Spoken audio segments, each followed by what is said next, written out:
بسم اللہ الرحمن الرحیم۔ ہمارا موضوع ہے تاریخ اسلام ایک نظر میں۔ A brief history of Islam in the context of دعویٰ۔ دعوت کے تناظر میں تاریخ اسلام کا مطالعہ۔ اس کے 3 حصے ہوں گے۔ پہلا حصہ عباسی دور تک ہے، دوسرا حصہ مسلمانوں کے انحطاط اور استعمار کی محکومی کے دور تک ہے کہ جب عالم اسلام یورپ کی قوموں کا ماتحت ہو گیا، محکوم ہو گیا۔ اور تیسرا حصہ جو ہے وہ آزادی کے بعد والے حالات ہیں۔ تو یہ 3 حصے ہو گئے۔ پہلا حصہ وہ ہے جس میں مسلمان اپنے دین پر بہت زیادہ عمل پیرا تھے۔ دعوت، تبلیغ، جہاد، تعلیم، تعلم کمال درجے کا تھا۔ اور دوسرا حصہ وہ ہے کہ جس میں کمزوری پیدا ہوئی، انحطاط اور زوال پیدا ہوا، لیکن پھر بھی مسلمان دنیا بھر میں سب سے آگے تھے۔ تیسرا دور وہ ہے جو غلامی کا دور ہے، جس میں مسلمان یورپی قوموں کے غلام بن گئے، محکوم بن گئے۔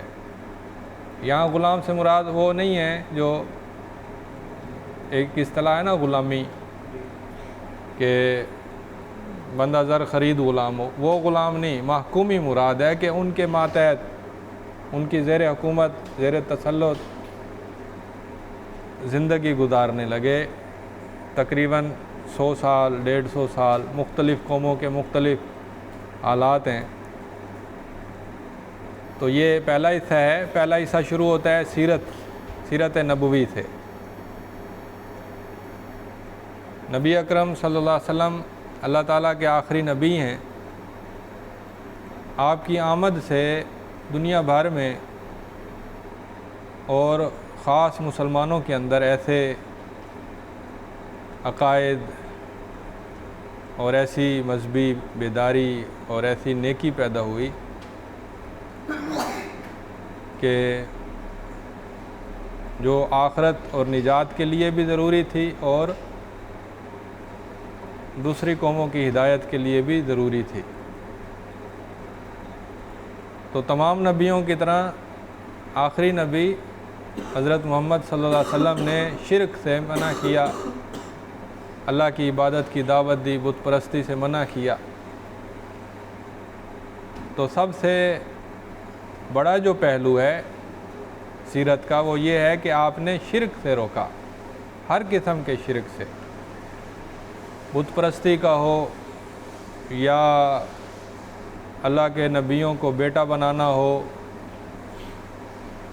یا فرشتوں کی پوجا ہو یا اولیاء کی پوجا ہو، آپ نے شرک سے منع کیا۔ پھر اس وقت ایک بہت بڑی دنیا تھی جو رہبانیت پر مبنی تھی، بلکہ عیسائیوں کے ساتھ ساتھ جو ہندو تھے یا جو بدھ مت تھے، یہ مذاہب بھی موجود تھے، ان کے اندر بھی رہبانیت تھی۔ تو نبی صلی اللہ علیہ وسلم نے آ کر بتایا کہ دین اور دنیا کا رستہ الگ الگ نہیں ہے، دین اور دنیا اکٹھے لے کر چلنا چاہیے۔ پھر ہر مذہب کے اندر جو پیر تھے، پیشوا تھے، جو پنڈت تھے یا پادری تھے، انہوں نے اللہ اور انسانوں کے درمیان رکاوٹ ڈالی ہوئی تھی کہ وہ کہتے تھے کہ اللہ سے جو مانگنا ہے پہلے ہمیں بتاؤ، پھر ہم اللہ سے مانگ کر تمہیں دیں گے۔ اسلام نے آ کر بتایا کہ نہیں، علماء کا کام ہے ہدایت دکھانا، رستہ دکھانا، جو مانگنا ہے وہ انسان خود اللہ سے مانگے، درمیان میں کوئی وسیلہ حوالے کی ضرورت نہیں ہے، براہ راست اللہ سے مانگے۔ یہ ایسے بڑے بڑے کارنامے تھے سیرت کے کہ جو پوری دنیا پر اثر انداز ہوئے اور مسلمان ایک بہترین قوم بن کر ابھری، خیر امت بن کر ابھری۔ خواتین کی اصلاح ہوئی۔ نبی صلی اللہ علیہ وسلم سے پہلے خواتین کے حقوق غصب ہوتے تھے، انہیں ذلیل سمجھا جاتا، حقیر سمجھا جاتا۔ آپ نے ان کے حقوق مقرر کیے، ان کے لیے وراثت بنائی، انہیں ملکیت کا حق دیا، ان کو مردوں کے برابر قرار دیا انسانیت کے اعتبار سے۔ گھروں کی اصلاح کی، مردوں کے فرائض مقرر کیے، عورتوں کا تحفظ کیا، غلامی کی اصلاح کی۔ زکوٰۃ اور سود کے حوالے سے بہترین قوانین اللہ کی طرف سے نازل کردہ قوانین بیان کیے، زکوٰۃ کو لاگو کیا اور سود کا خاتمہ کیا۔ وراثت کا نظام مقرر کیا جو دنیا کے تمام مختلف طریقوں سے بہتر ہے، اللہ کی تعلیم پر مبنی ہے۔ احتکار اور اقتناز کی ممانعت کی۔ احتکار کہتے ہیں کہ ذخیرہ اندوزی، اور اقتناز کہتے ہیں کہ مال کو سمیٹنا، اکٹھا کرنا، جمع کرنا اور اس پر سانپ کی طرح بیٹھ جانا۔ آپ صلی اللہ علیہ وسلم نے احتکار اور اقتناز سے روکا، صدقہ، خیرات، انفاق، ان چیزوں کی ہدایات کی۔ تو سیاست میں بادشاہت کا نظام تھا، لوگ بادشاہ کے تخت اور تاج کے لیے جانیں قربان کرتے تھے، جیسے آج کل وطن کے لیے کرتے ہیں نا، ویسے پرانے دور میں بادشاہ کے تخت اور تاج کے لیے جانیں قربان کرتے تھے۔ حالانکہ بادشاہ بھی انسان اور جان دینے والے بھی انسان۔ انسان انسان پر جان دے یہ کوئی عقل مندی نہیں ہے، انسان اللہ کے لیے جان دے۔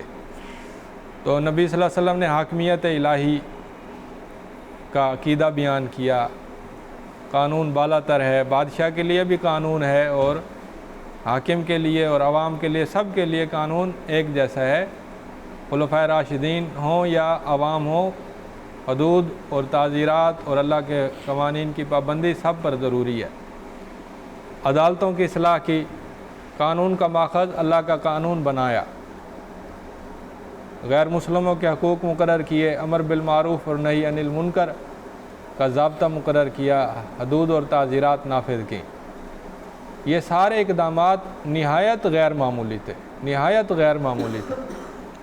پرانی تہذیب، پرانے طور طریقے جڑ سے اکھاڑ ڈالے، اور یہ نہیں کہ زندگی کا کوئی ایک شعبہ تبدیل کیا، بلکہ زندگی کے تمام شعبوں کو مکمل طور پر بدل کر رکھ دیا۔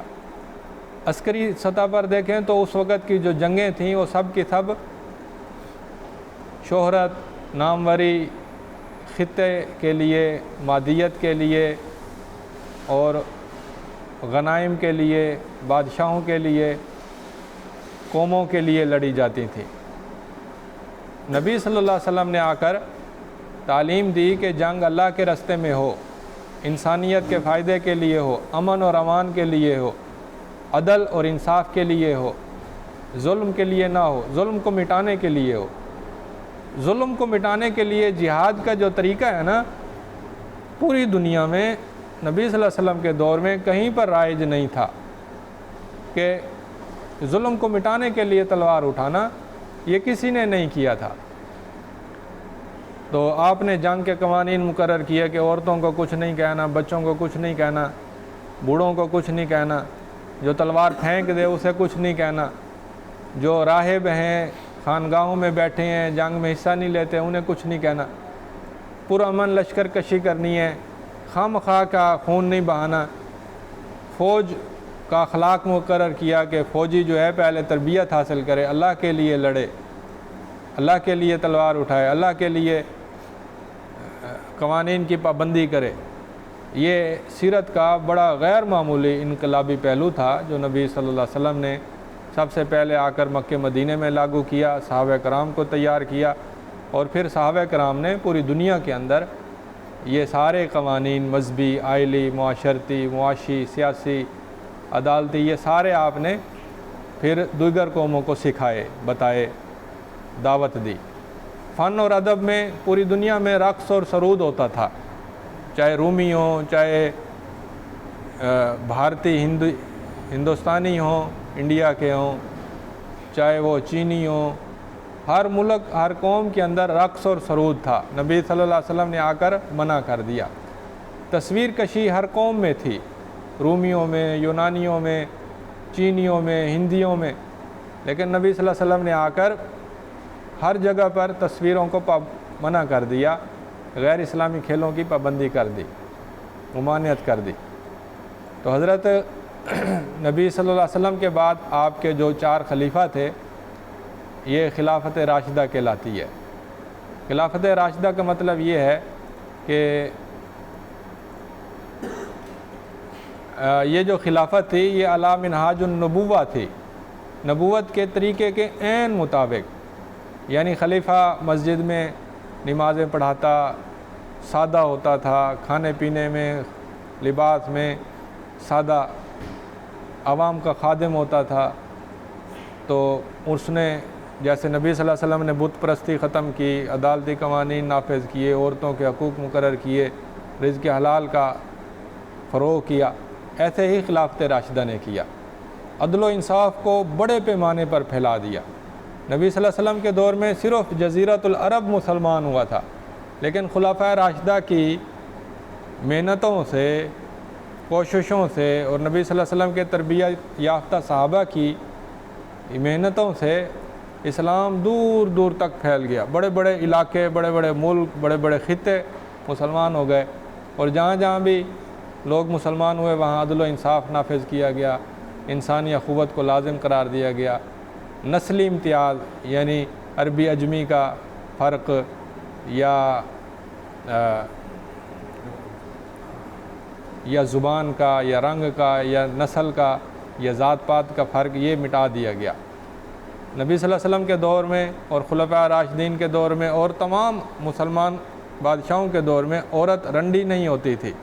جیسے آج کل چکلے ہوتے ہیں نا، ایسے چکلے انگریزوں کے دور کے بعد مسلمانوں کے اندر پیدا ہوئے، وگرنہ مسلمانوں کے تمام علاقوں میں، یعنی افریقہ سے لے کر بخارا سمرقند تک تمام علاقوں میں ایسا کوئی ادارہ نہیں تھا کہ عورت فاحشہ ہو اور کاروبار کرتی ہو۔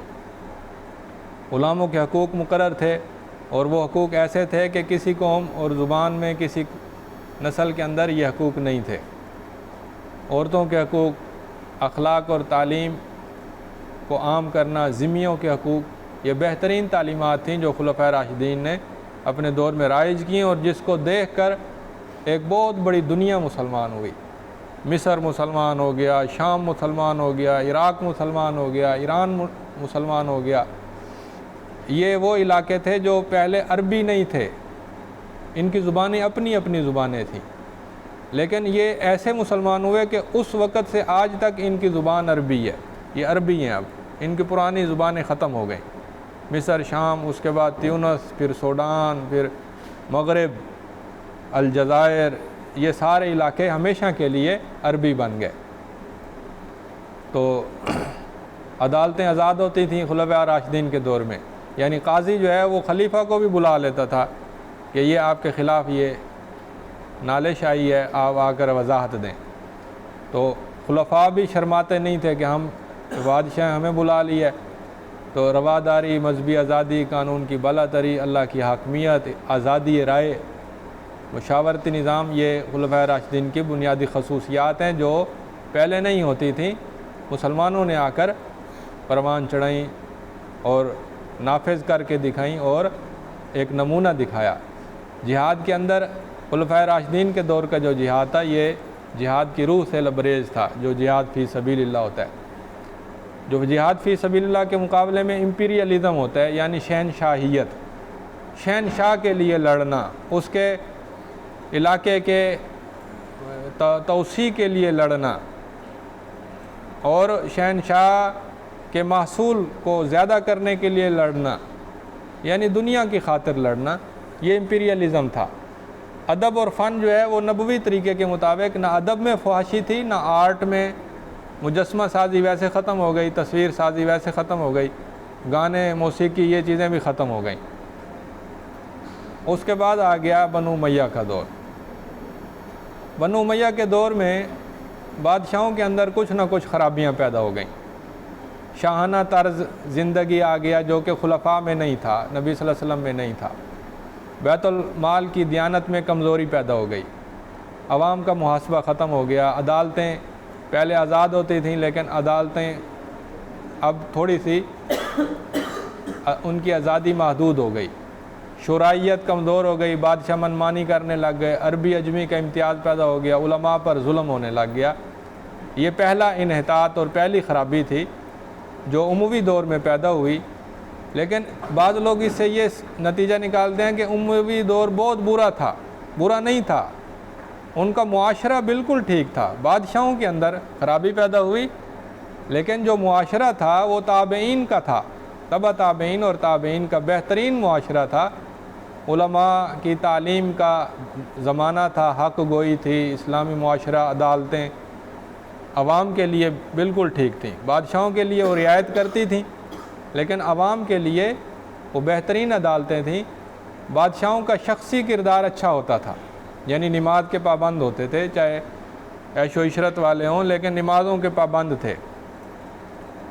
اور یہ خرابی اور کمزوری کی وجہ یہ بھی پیدا ہوئی کہ اموی دور میں بادشاہت خلافت دور دور تک پھیل گئی، اتنی بڑی حکومت کو چلانا مشکل ہوتا ہے، مختلف کمزوریاں خرابیاں آہستہ آہستہ پروان چڑھنے لگ گئیں۔ اس وقت مواصلات بھی اتنے زیادہ ترقی یافتہ نہیں تھے، خبروں کی آمد و رفت میں مشکل دقت ہوتی تھی، تو یہ اموی دور تھا، یہ عباسی دور سے بہت زیادہ خوبصورت دور تھا۔ بادشاہوں کی کمزوریوں کے باوجود عدالتی نظام شریعت پر مبنی تھا اور معاشرے کے اندر امر بالمعروف قائم تھا، فحاشی، بے حیائی، حرام روزی، ان چیزوں پر پابندی تھی، اور تعلیم عام تھا، دینی تعلیم اور دینی تعلم عام تھا۔ جہاد کی روح بھی صحیح اسلامی جہاد کی روح تھی جیسا کہ خلفائے راشدین کے دور میں تھی۔ اس کے بعد آ گیا عباسی دور۔ عباسی دور میں بڑی بڑی فتوحات کا سلسلہ ختم ہو گیا، ایرانی اپنا زور دکھانے لگ گئے، ترکی بھی اپنا زور دکھانے لگ گئے، عباسی خلیفہ آہستہ آہستہ کمزور ہونے لگ گئے، قبائلی عصبیتیں غالب آ گئیں۔ عباسی دور کے اندر زندیقیت بھی پھیلی، مسلمانوں نے اس کا مقابلہ کیا، معتزلہ جیسے جو منفی گروہ تھے وہ بھی پیدا ہوئے، مسلمانوں نے اس کا مقابلہ کیا۔ بادشاہت اور خلافت کا جو منصب تھا یہ کمزور ہوا اور اس کی جگہ پر وزارت کا عہدہ قائم ہوا، جیسے عباسی دور میں برامے کا بڑے مشہور وزیر تھے۔ تو یہ کچھ منفی پہلو پیدا ہو گئے، لیکن مثبت پہلو یہ تھے کہ علمی پہلو مضبوط ہو گیا، سیاستہ عباسی دور میں مدون ہوئی، ائمہ اربعہ جو ہیں فقہائے اربعہ یہ عباسی دور میں پیدا ہوئے، صرف، نحو، بلاغت، شاعری، نثر نگاری، یہ علوم فنون یہ بھی عباسی دور میں مدون ہوئے۔ اور سماجی پہلو یہ تھا کہ مامون اور معتصم یہ لونڈیوں کی اولاد سے تھے، یعنی ان کے جو والد تھے وہ بادشاہ تھے لیکن ان کی جو مائیں تھیں وہ لونڈیاں تھیں۔ لونڈی کا مطلب زر خرید، تو یعنی کسی لونڈی کی اولاد کا خلیفہ بن جانا یہ بہت بڑا ایک عجوبہ ہے کہ دنیا بھر میں لونڈیوں کی اولاد کو حقیر سمجھتے تھے، بلکہ باپ انکار کر دیتا کہ یہ میری اولاد ہی نہیں ہے، لیکن ہمارے مسلمانوں میں لونڈیوں کا اتنا مرتبہ تھا کہ ان کی اولادیں خلیفہ بن گئیں، جیسا کہ مامون اور رشید، معتصم باللہ۔ موسیقی، مصوری، شراب نوشی بادشاہوں میں تو موجود تھی لیکن عوام کے اندر عام نہیں تھی۔ عدالتی نظام عدل و انصاف پر مبنی تھا، عوام کے لیے عدل و انصاف قائم تھا۔ سیاسی پہلو یہ تھا کہ امن و امان تھا، تہذیبیں آپس میں ایک دوسرے سے فائدہ اٹھا رہی تھیں، رومی خراج دیتے تھے، غلامی کا رواج تھا لیکن غلاموں کے ساتھ حسن سلوک کیا جاتا تھا۔ بڑے بڑے شہر آباد ہوئے، کوفہ، بصرہ، بغداد، دمشق، شہر بڑے بڑے پہلے بھی تھے اور مزید پھیل گئے۔ کاغذ بنانے کا فن چین سے حاصل ہوا، یہ مسلمانوں نے بہت زیادہ تعلیم کا اہتمام شروع کر دیا. تو یہ عباسی دور ہے. اس کے بعد جو ہے دوسرا دور شروع ہوتا ہے. دوسرے دور سے پہلے ہم بات کو یہیں پر ختم کرتے ہیں. اس دور کی خصوصیت یہ ہے کہ اس دور میں یورپ بالکل اندھیرے میں تھا اور اس کے شہر چھوٹے چھوٹے شہر تھے, جیسے پیرس اور جیسے لندن وغیرہ ہے, گمنام سے شہر تھے. وہاں پر کوئی خاص علمی چہل پہل بھی نہیں تھی, کوئی اخلاقی کوئی سیاسی بیداری بھی نہیں تھی, بالکل گمنام سے علاقے تھے. مسلمان اس وقت پوری دنیا میں سب سے آگے تھے, علم کے اندر, عمل کے اندر, اخلاق کے اندر, تہذیب کے اندر, تمدن کے اندر, سیاسی اصلاحات میں اور امن و امان میں, خوشحالی میں, ہر طرح سے بہترین قومیں تھیں. تو دوسرے دور کے اندر پھر بتدریج مسلمان کمزور ہوئے اور بتدریج یورپ والے طاقتور ہوئے. اس کی تفصیل پھر اگلے حصے میں آتی ہے. تو یہاں پر اختتام کرتا ہوں.